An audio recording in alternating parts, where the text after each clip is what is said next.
My sister, 29-year-old female, and I, 26-year-old male, are not close. We come from a toxic family.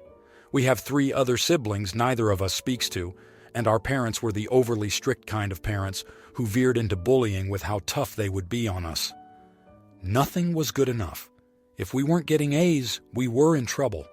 And if we did get A's, but we didn't make any progress in our jobs that we had in high school, we were told that at their age, back in their home country, they were earning enough to help feed their families and were also expected to do well in school. They would also say we had it good. Friends were overrated in my parents' eyes. Being sick was not an excuse to miss anything.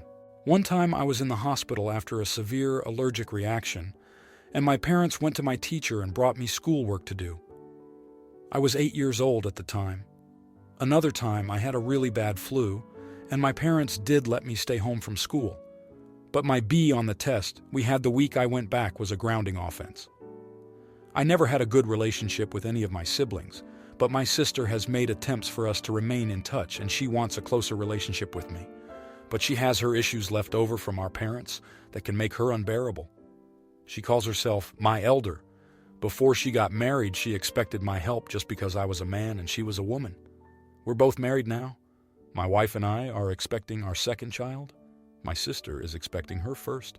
She invited my wife and me to lunch with her and her husband to announce the news to us and to announce they were having a boy. My sister was not happy. She started complaining that she wanted a family of all girls, and how could God do this to her? She said she'll never be the grandma. She'll always be the dad's mom.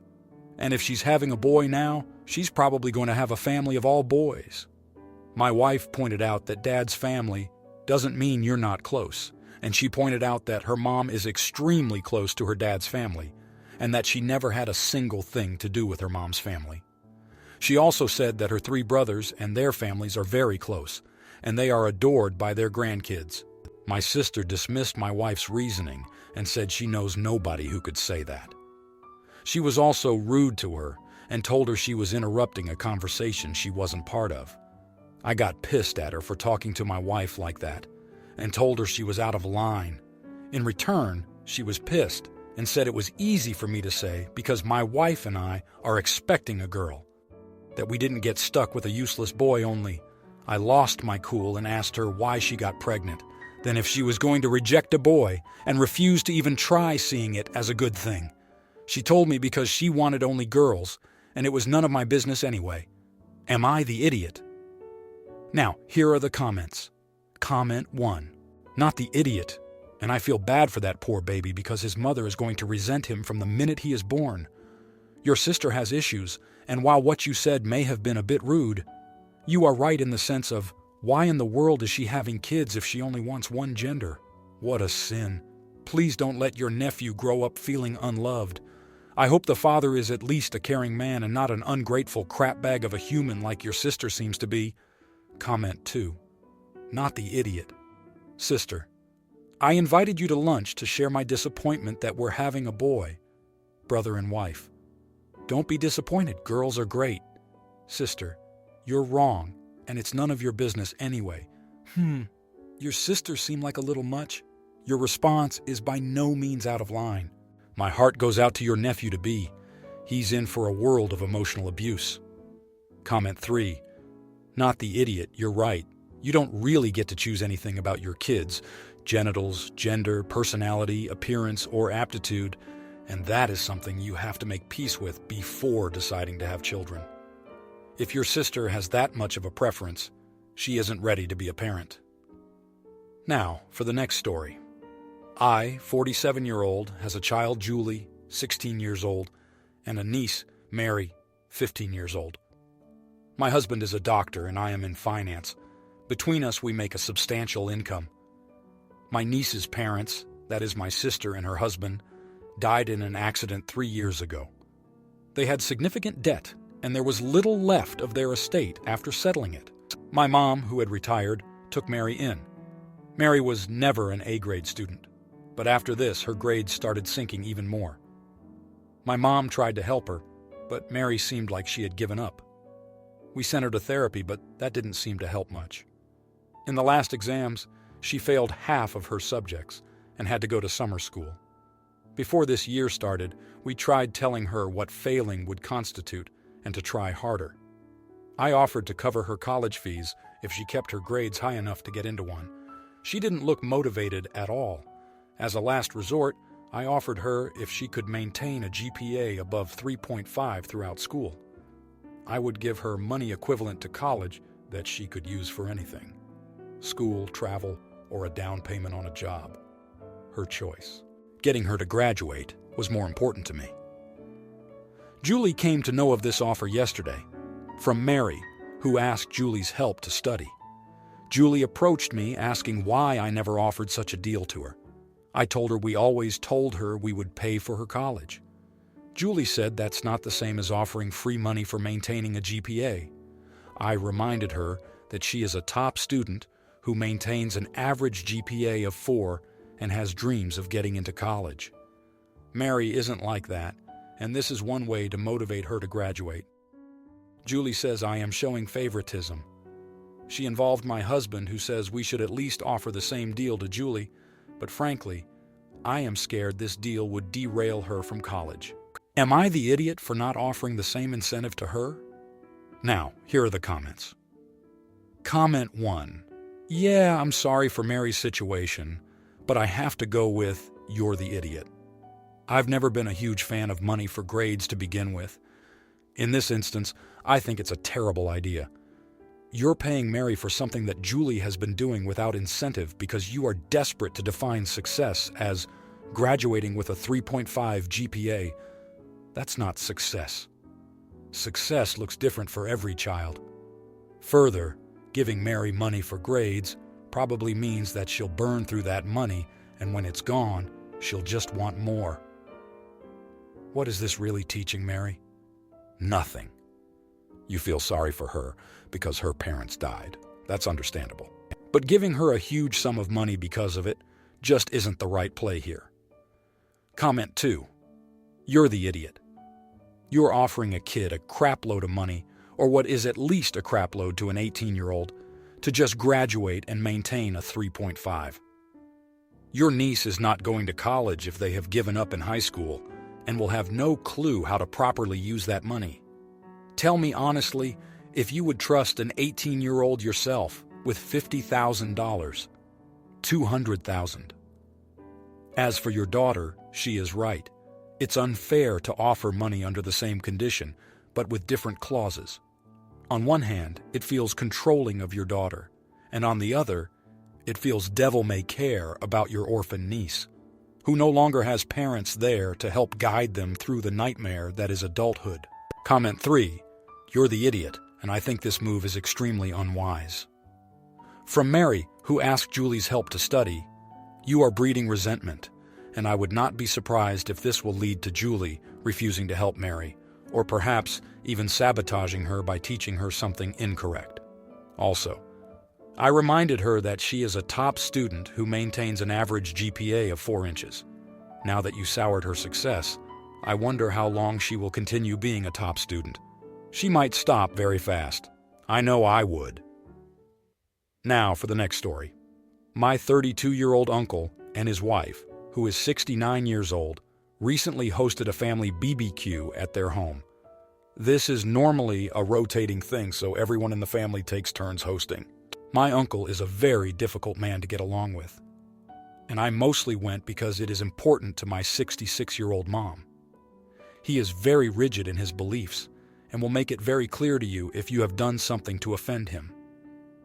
Once that has happened, there is no chance for redemption, regardless of whether you are family, friends, or a stranger.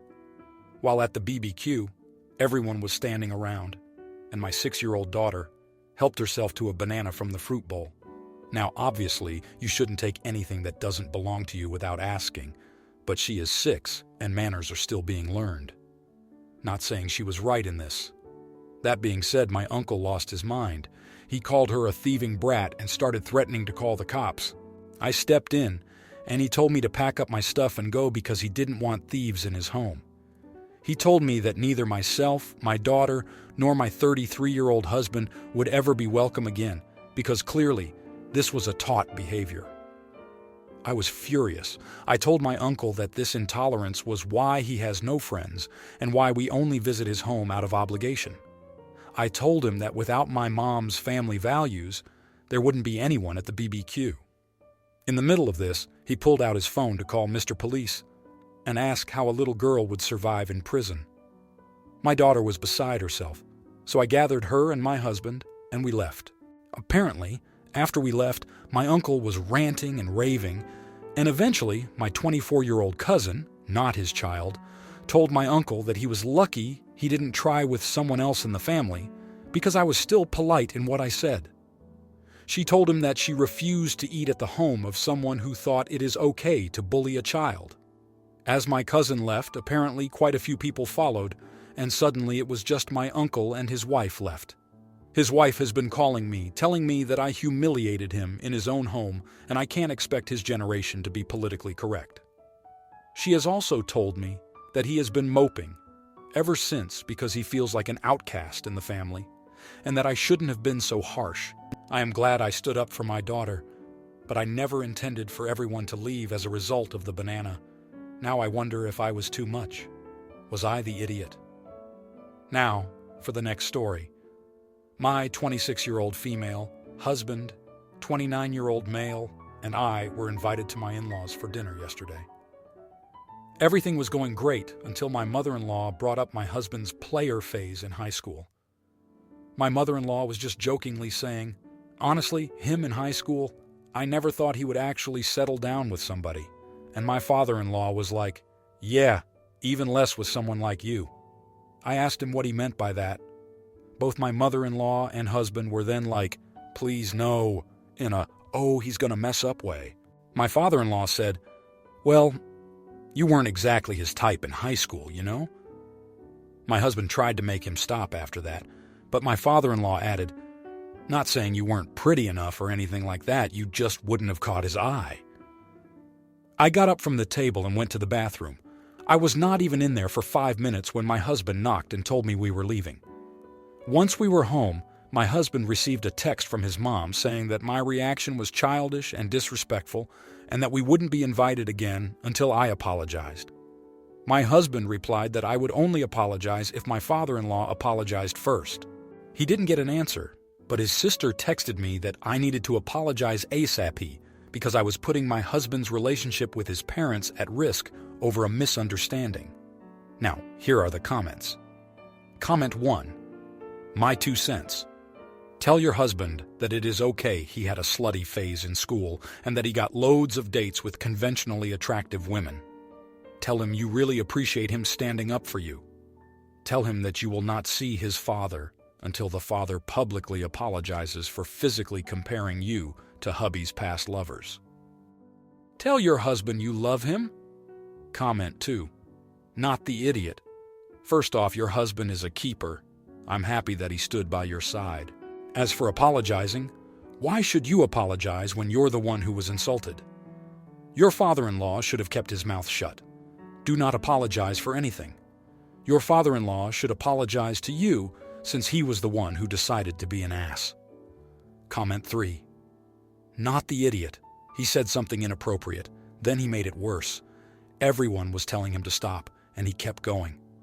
The only person ruining a relationship is your father-in-law for being shallow, and your mother-in-law for backing him, even though she knew he was wrong before he even said it. Now, for the next story. Am I the idiot for being mean to my ex for not making his full child support payments on time? I got pregnant at 28 with my daughter, and her dad ghosted me and ignored every call and text I ever sent. I made an honest effort to track him down so that he could know his daughter and for her to know her father. I even contacted his relatives and was also ignored. I finally gave up after about 3 years because I was a single parent and just needed to move on.